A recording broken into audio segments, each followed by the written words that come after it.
안녕하세요. UiPath 김영수입니다. 이번에는 RPA 전문가 두 분을 모시고 고객분들이 많이 질문해 주신 내용을 살펴보고 답변을 들어보도록 하겠습니다. 먼저 RPA 하이퍼 오토메이션 플랫폼의 저자이신 백성은 전무님 모셨습니다. 안녕하세요. 네, 반갑습니다. 네, 반갑습니다. 그리고 고객의 성공적인 RPA 도입과 확산을 지원해주고 계신 이재원 상무님 모셨습니다. 안녕하세요. 안녕하세요. 반갑습니다. 저희 마케팅팀에서 고객분들을 대상으로 설문조사를 좀 했더라고요.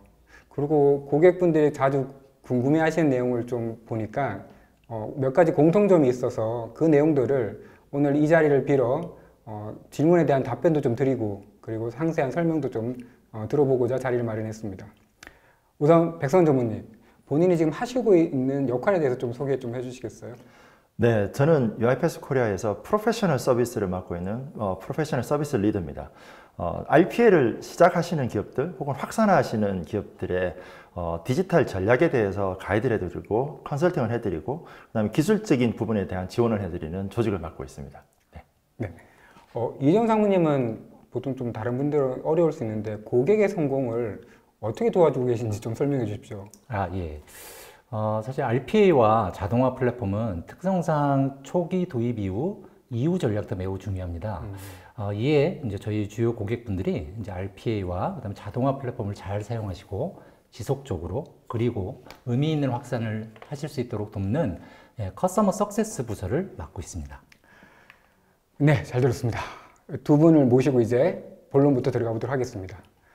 첫 번째 가장 많은 질문을 하셨던 부분이 자동화를 처음 도입할 때 어떤 고민을 하고 있는지 그리고 성숙도라고 하는 개념이 낮은 고객은 어떻게 해야 되는지에 대한 질문이 좀 있더라고요.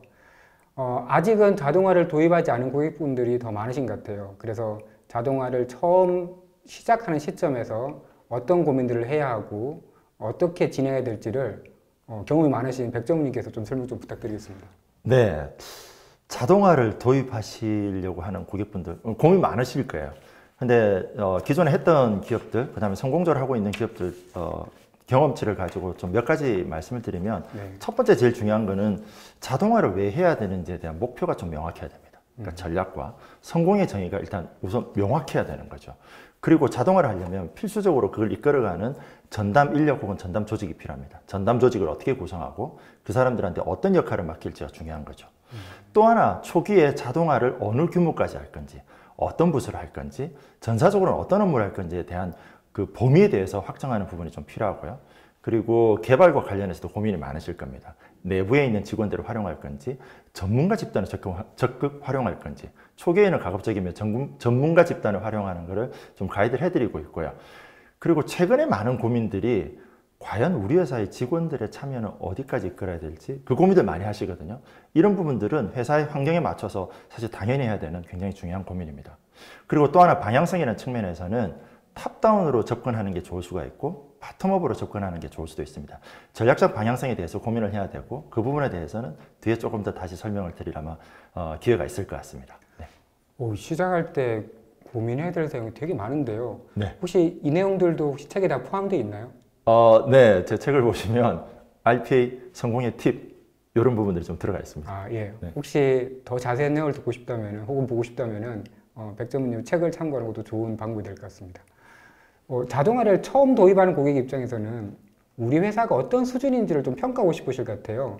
그래서 소프트웨어도 비슷한 개념이 있는데 자동화 성숙도 개념이 있는 것 같습니다. 이 자동화 성숙도 개념이 어떤 거고 성숙도가 특히 낮은 고객 입장에서는 어떤 고민이 있는지 이상무님께서 좀 설명 좀 해주시죠. 예. 요사이 그 관련된 질문으로 문의를 주시는 고객이 점점 늘고 있습니다.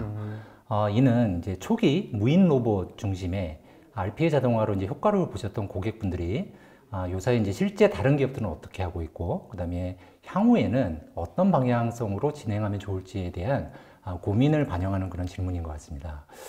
이에 이제 저희는 이제 이런 질문을 하신 고객 한 곳을 대상으로 자동화 성숙도를 진단해 드린 경험이 있어서 잠시 소개해 드리도록 하겠습니다.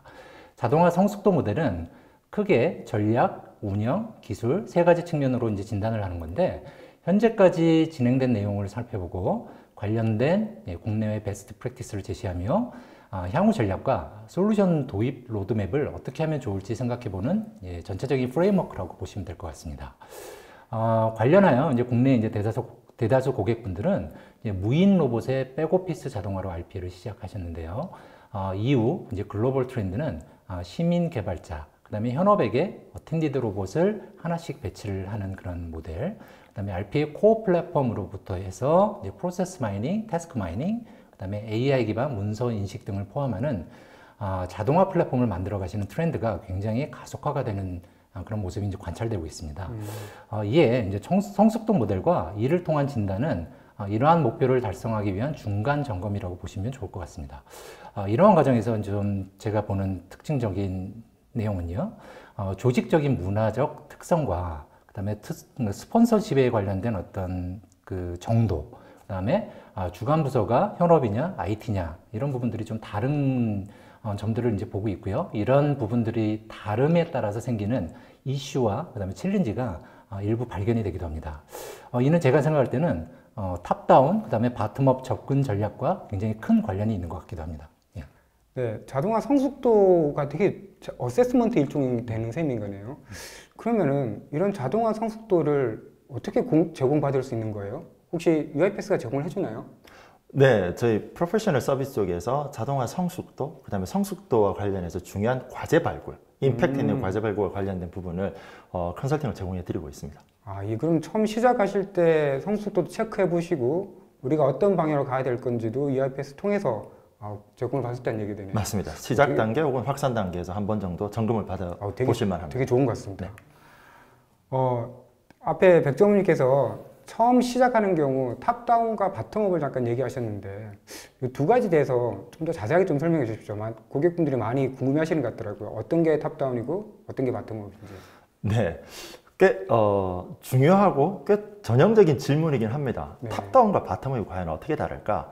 탑다운은 회사가 명확한 전략을 세우고 단계로 가는 겁니다. 어떤 프로세스를 할 건지, 조직을 어떻게 만들고, 어떤 부서를 해서 전사적으로 어떤 기술과 어떻게 확산해 나갈지 전략적인 프레임워크에 의해서 A부터 Z까지 가는 게 탑다운으로 보시면 될 것 같고, 버텀업은 직원들의 아이디어가 적극적으로 반영되는 겁니다. 초기부터 직원들이 참여를 하고 그러다 보니 과제 발굴이 항시 일어나는 거죠. 탑다운은 정해진 시점에 과제가 도출이 된다고 하면 바텀업은 항상 과제가 도출이 되고 직원들의 피드백이 들어가기 때문에 바텀업에서는 직원들의 내재와 그리고 교육 같은 것들이 굉장히 중요하다고 보시면 될 것 같습니다. 모든 것이 다 그렇지만 각 전략마다 사실 장단점이 있을 것 같아요. 들어보니까 어떤 기업에서는 탑다운이 맞고 어떤 기업에서는 바텀업이 맞고 이렇게 이해할 수 있을까요? 네, 좋은 질문이신데 어떤 기업이라고 보기보다는 RPA를 어떻게 할 건지에 대한 그 목표에 따라서 좀 중요할 것 같고요. 초기에 빠른 성과를 내고 싶은 거죠. 전사적으로 임팩트 있는 과제를 자동화해서 자동화의 효과를 극대화한다고 했을 때는 탑다운이 효과적일 수 있는 거죠. 근데 어떤 기업들은 전사적인 혁신과 직원들의 디지털 문화 정착이 훨씬 더 중요할 수 있는 거죠. 그럴 경우에는 초기부터 직원들이 적극적으로 참여하는 바텀업 접근이 필요합니다. 최근에는 이런 부분들을 하이브리드로 하는 경우들도 있고 어떤 기업들은 후자의 목적 때문에 처음부터 아예 바텀업으로 RPA를 추진하는 곳들도 있습니다. 네. 제가 좀 어리석은 질문을 했었네요. 그러면은 보통 탑다운에서는 경영진의 지원이 필수적인 것 같아 보입니다. 결국은 실무자 입장에서는 탑다운 형태로 진행을 할 때 어떻게 해야 경영진으로부터 강력한 지원을 받을 수 있을지 되게 큰 고민 끌어야 될 것 같은데 좋은 팁이 있으면 좀 하나 공유해 주시죠. 네. RPA를 추진하는 팀 입장에서는 큰 고민이죠. 어떻게 하면 경영진의 지원을 제대로 받아낼까? 저는 두 가지 이야기를 합니다. 경영진은 관심을 가질 수 있는 부분은 뭐냐면 두려움과 경쟁심입니다. 나의 산업에 있는 경쟁사들이 과연 자동화를 통해서 어떤 형태의 사업적 성과를 내는지에 대해서 사례 기반의 벤치마킹을 해드리고 그리고 경쟁심을 자극하기 위해서는 디지털 혁신을 제대로 하겠다고 하는 과감한 전략입니다. 차별화된 전략이 필요한 거죠. 단지 RPA를 통해서 시간을 어떻게 줄이겠다는 게 아니고 사업적으로 차별화할 수 있는 전략을 세팅해 보십시오. 그러면 경영진이 강력하게 지원을 하실 겁니다. 그런 사례들은 해외에서나 국내에서나 여러 크게 자동화를 제대로 하고 있는 기업들을 경우를 보면 자동화 전략이 경영 전략과 굉장히 밀접하게 연결이 되어 있고 자동화의 성공의 정의도 사업의 성공의 정의와 굉장히 밀접하게 연결이 되어 있습니다. 그런 연결고리를 찾으시는 노력들을 계속 하시면 경영진은 아마 강력하게 지원을 하실 겁니다. 뭐 좋은데 뭐 일반적으로 경영자의 눈높이에서 봐라. 그러면 그분들이 뭘 고민하고 있을지 그게 마케팅하면 된다. 맞습니다. 그렇게 보이네요. 네, 맞습니다. 네, 고맙습니다. 최근 트렌드 중에는 그 현업주도, 뭐 다른 얘기로 이제 시티즌 디벨로퍼 모델이라고 하는 게 있던데, 요 얘기는 이전 상무님 좀 설명 좀 해주시겠어요? 예, 그렇게 하겠습니다. 그 요새 정말 말씀하신 시민 개발자, 그다음에 시티즌 디벨로퍼 모델이라고 하는 거는 굉장히 큰 트렌드로 RPA 쪽에서 이제 관심을 받는 그런 형태로 진행이 되는 것 같습니다. 실제 많은 고객들은 이제 과거 이제 중앙 집중형 이제 주간 부서에서 현업들의 이제 과제를 모으고 그다음에 RPA를 자동한 다음에 이 결과를 현업분들한테 이제 돌려드리는 형태로 시작을 했습니다. 이러한 이제 중앙 집중형 주간 부서는 대부분 개발을 또 아웃소싱을 해서 진행을 했었고요. 그러다 이제 몇몇 고객들이 여러 이유로 이제 COE의 주간 부서 직원들이 직접 개발을 하는 형태로 진행하는 모습을 보였습니다. 사실은 그 현업주도 RPA를 앞서서 사실 이를 COE 내재화라고 이야기를 합니다.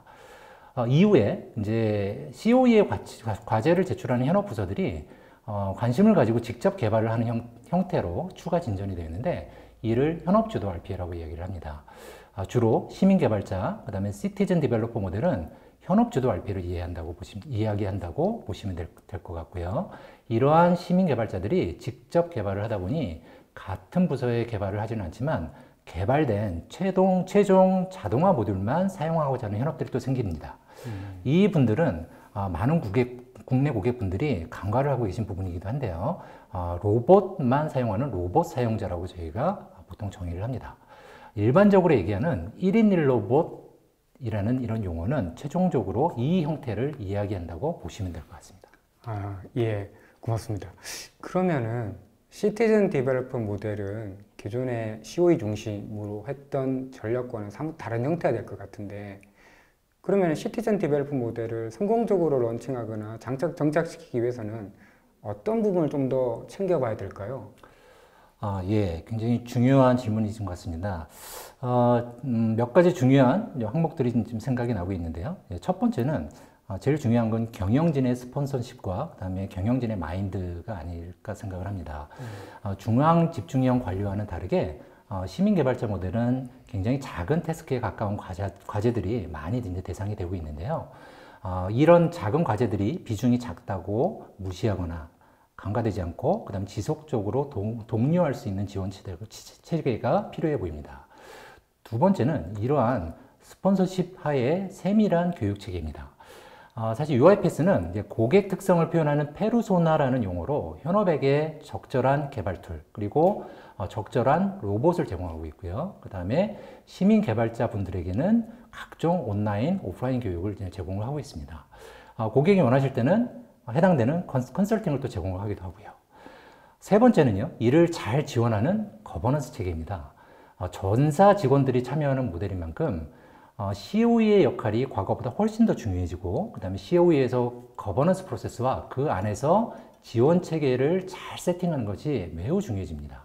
예를 들어서 현업들이 필요한 교육, 그 다음에 공통 컴포넌트 제작, 헬프데스크 운영, 라이선스에 관련된 배포 및 회수 등이 필수적인 거버넌스 항목들입니다. 이를 편하게 지원하기 위해 자동화 플랫폼에서는 관련된 기능들을 또 잘 지원을 해야 되고 UiPath는 또 잘 지원을 하고 있는 것으로 보여집니다. 이런 형태의 시티즌 디벨로퍼 모델이 뭐 우리나라뿐만 아니라 해외에서도 나름 정착되고 있고 또 성공적인 모델이 몇 개 보이는 것 같더라고요. 성공 사례를 몇 가지만 설명 좀 해주시죠. 네, 해외에서 먼저 시작되었지만 사례는 국내에도 성공적인 시민 개발자 사례들이 꽤 많이 존재를 하고 있습니다. 먼저 해외부터 소개를 시켜드리면 잘 알고 계시는 PwC라는 컨설팅 회사의 15만 명. 와, 그다음에 숫자가 엄청 크네요. 예, 꽤 크죠. 그다음에 에릭슨이라는 통신 장비 업체의 10만 명. 네. 그다음에 아시아퍼시픽에서 굉장히 대규모 사례로 또 유명한 싱가포르 텔레콤 등 굉장히 큰 사례들이 많고, 그다음에 과거에 이제 RPA로 좀 오래전부터 시작을 할 때 했던 많은 고객분들이 요사이에는 시민 개발자 모델들을 대부분 검토를 하시고 조그맣게라도 시작을 하는 그런 트렌드를 보이고 있습니다. 특히 요새 제가 좀 재미있게 볼 수 있는 그런 사례들이 있는데요. 해외에 웰스파고 은행, 예, 미국에 가시면 이 은행을 많이 볼 수 있죠. 그 다음에 일본 회사인 토요타 자동차. 이 두 회사는 이제 금융산업과 그 다음에 제조산업에 있어서 굉장히 보수의 상징이라고 예, 그렇게 많이들 얘기를 하고 계신데요. 이 두 회사도 시민개발자의 그런 RPA 여정을 시작을 하셨습니다. 이런 시민개발자 모델은 현업들이 중간에 포기하지 않는 것이 매우 중요한데 재밌는 거는 이제 소개시켜드린 에릭슨 같은 경우에는요. 중간에 게이미피케이션이라는 그 뭔가 재미를 계속 부여를 하는 문화를 매우 강조하며 자동화 개발을 그리고 DT 내재화의 큰 틀로 생각하고 있다는 것이 큰 시사점 중 하나라고 생각을 합니다. 국내에서는요, 예, 몇몇 대형 그룹사에서 이제 많이 시작을 하고 계신데요. L그룹사, 그 다음에 S통신사, 그 다음에 D그룹 등이 성공적인 시민개발자 베스트 프랙티스라고 생각을 합니다. 사실 처음에는 IT 지식이 많지 않은 현업분들이 이제 잘 하실 수 있는지, 잘 못할지 등등에 관련된 의문을 가지신 분들이 굉장히 많았는데요.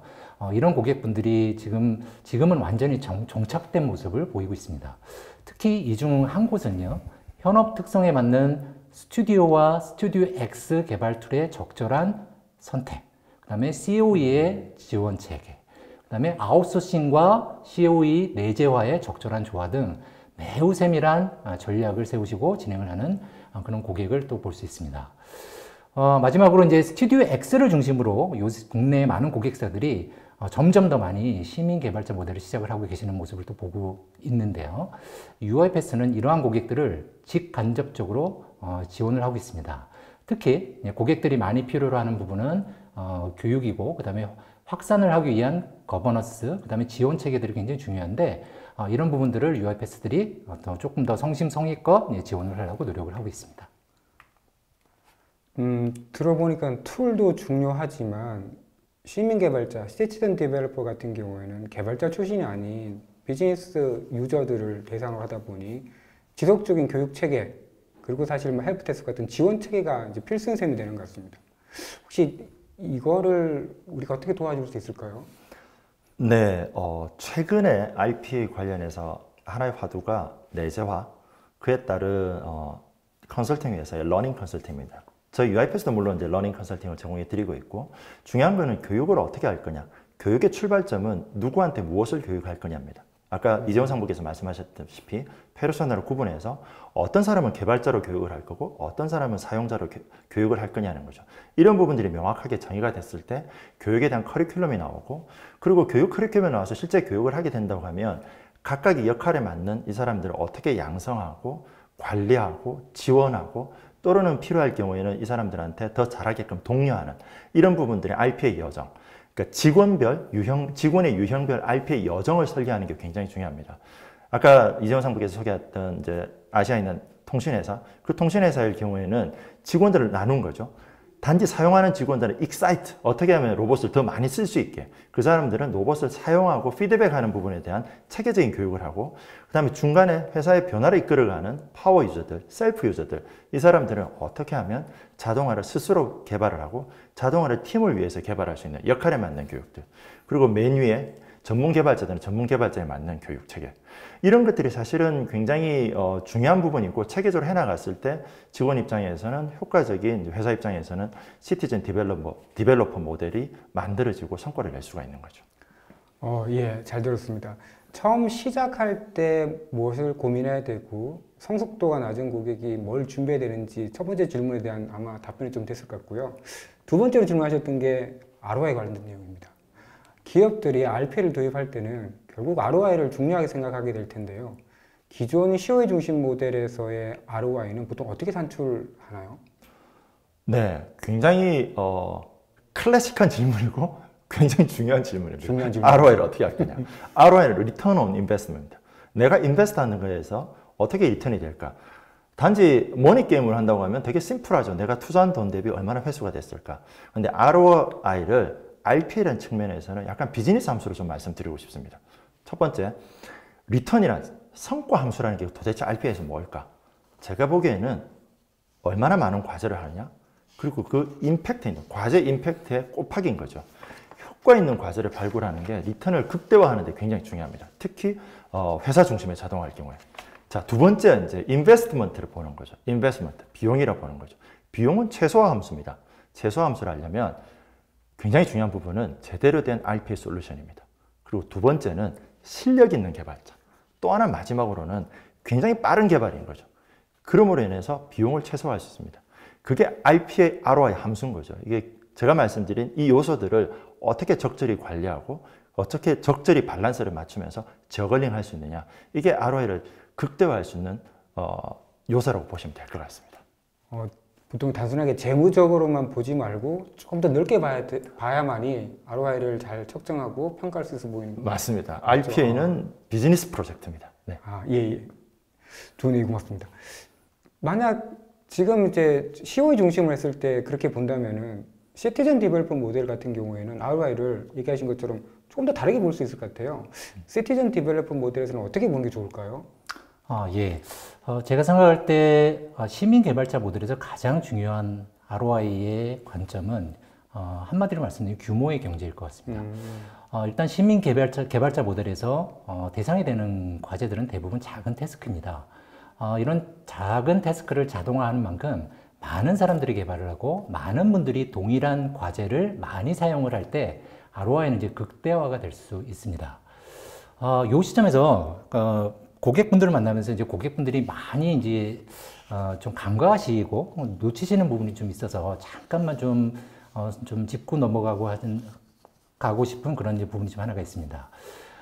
이 부분은 실제 이제 시민 개발자의 자동화 모듈은 무인 로봇하고 유인 로봇, 즉 어텐디드 로봇 모두 적용이 가능합니다. 그리고 이러한 관점에서 시민 개발자는 시작을 하시지만 대부분 과제는 말씀드린 작은 태스크를 대상으로 하시는 것보다는 초기에 있는 많은 고객분들이 대부분은 무인 로봇에 똑같은 큰 과제, 시간 절감이 큰 그런 과제들을 많이 대상으로 한다는 관찰을 하고 있습니다. 이러한 모델은 실질적으로 어텐디드 로봇을 배포를 하는 부분을 간과를 할 수밖에 없는 그런 형태로 진행을 하게 될 수밖에 없고요. 그렇게 되면은 사실은 시민 개발자 모델의 궁극적인 ROI 모델인 작은 태스크를 가지고 많은 분들이 이제 규모의 경제를 가지고 활용을 하는 그런 부분에 있어서의 ROI 모델에 있어서의 한계를 가져갈 수밖에 없는 그런 부분들이 좀 아쉬운 점으로 요새 보여지고 있습니다. 마지막으로 이제 ROI 관련된 큰 트렌드로 제가 말씀드리고 싶은 부분은 DT의 내재화입니다. DT를 이제 조직의 전 구성원에게 자연스럽게 내재화를 하기 위해서 RPA의 시민 개발자를 양성을 하는 그런 모습들이 이제 보여지고 있는데요. 이는 단순한 시간 절감 중심의 ROI를 벗어난 DT 인력 양성이라는 완전히 다른 효과로서 RPA를 바라보는 시각이 생기게 되고요. 많은 고객분들이 시민 개발자를 진행하시면서 자연스럽게 얻으실 수 있는 효과이자 또 혹은 처음부터 이를 목적으로 진행하는 고객들도 요새 가끔씩 보이기도 합니다. 네, 두 개 모델 들어보니까 제가 볼 때는 첫 번째는 그래도 재무적인 어떤 효과가 좀 크지만 두 번째에 있는 시티즌 데벨로퍼 모델에서는 재무적인 효과보다는 역량, 내재화 이런 부분이 사실은 더 큰 ROI 항목으로 봐야 된다고 들었는데 이렇게 하는 게 맞는 거죠? 예, 맞습니다. 그 부분도 굉장히 중요하게 생각이 되고 있습니다. 그러면은 이 두 가지 모델은 사실은 선택의 문제가 아닌 것처럼 보입니다. 그래서 상황에 따라 가지고는 두 개를 동시에 유지하고 운영하는 게 현실적이고 효과적으로 보이는데 이렇게 이해하는 게 맞는 거죠? 예, 이사님 말씀이 100% 맞다고 생각이 됩니다. 네, 고맙습니다. 기본적으로 RPA를 초반에 시작하셨던 이제 고객분들은 대부분 무인 로봇 중심의 트랙 하나를 이제 진행을 하고 계셨던 거고요. 시민 개발자 모델이 이제 진행이 될 경우에는 하나의 트랙을 더 구성을 하셔서 투 트랙 전략으로 한꺼번에 진행을 하는 형태로 진행을 하는 게 바람직하다고 생각이 됩니다. 조금 더 뭐 구체적으로 말씀드리면 이 투 트랙 전략을 진행을 하시면서 초극대화된 그리고 ROI를 또 극대화하기 위한 어떤 극대화하기 위한 그런 전략으로서 예, 아래와 같이 그러니까 지금 제가 말씀드린 이런 부분으로 좀 진행을 해보시면 어떨까라는 생각을 한번 해봤습니다.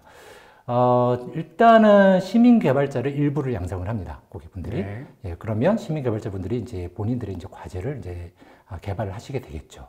근데 이 과제를 개발하실 때 시민 개발자분들이 제가 나만 쓰는 과제가 아닌 우리 이사님도 쓸 수 있는 그런 과제를 공유 개발을 해서 여러 명이 쓸 수 있는 과제로서 개발을 한 다음에 그분들한테는 어텐디드 로봇만 나눠드리는 거죠. 그러면 이분들은 개발은 하지 않지만 어텐디드 로봇을 가지고 실질적으로 로봇을 개인 비서처럼 두고 활용을 하시다 보면 과거에 이제 무인 로봇을 가지고 보이지 않는 형태로 IT의 개발을 위임을 하셨던 그런 형태에서 벗어나서 RPA가 내 생활에 있어서 아주 체감되는 형태로서 예, 그렇게 RPA를 조금 더 밀접하게 바라볼 수 있는 그런 기회가 생깁니다. 그렇게 되면은 이 어텐디드 로봇을 사용하는 로봇 활용자 분들 중에서 또 손을 드는 그런 분들이 계세요. 무슨 손을 드냐면 나도 개발을 해보고 싶다라는 분들이 생기게 되는 거죠.